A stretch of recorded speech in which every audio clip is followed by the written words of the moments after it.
Ja, dobre novice. Tole je avtomobil, ki smo ga prav vsi nestrpno čakali in avtomobil, ki je letos na naši spletni strani dosegel največ zadetkov. Pa se je splačalo počakati na tega Romuna? Težko bi rekel, da ne.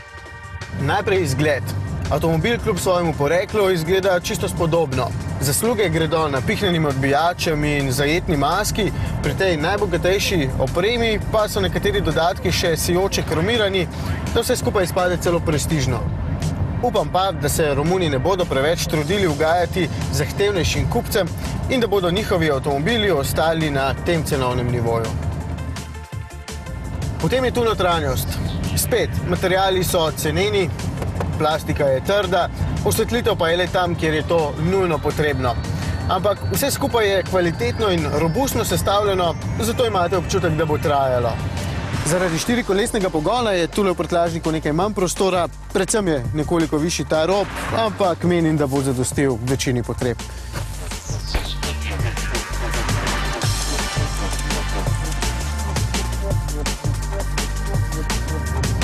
Verjetno pa je od vsega najbolj pomembno tisto, kar se skriva pod pločevino. Lahko vam zaupam, da je večino tehnologije za prenos moči iz Japonske, kar boste poznavalci takoj spoznali po tem gumbu, ki je enak kot pri Nissanih.